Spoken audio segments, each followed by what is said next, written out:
नमस्कार जय जगन्नाथ।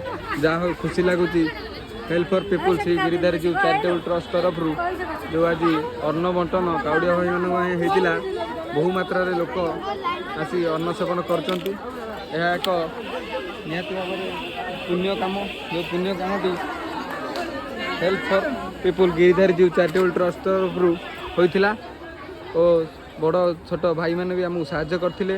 यह बरुणेश्वर मंदिर निकट में होची पाखापाखि हाराहारी 2000 ऊर्ध काउड़िया भाई मानू आम ग्रुप आज अन्न सेवन अन्न बंटन करमें गर्वित। यही भाई मैंने आपण मैंने जदि आम सहित जड़ित रुहति तो आम प्रत्येक वर्ष ये काउड़िया भाई मानू आनी अन्न दे पारू और प्रति मास जो भाई तो आपने जानी प्रति वर्ष प्रति मास जो भाई आम लोक मानू साहाय्य कर असहाय लोक मानू से साहाय्य भी जारी रही कही रही जय जगन्नाथ।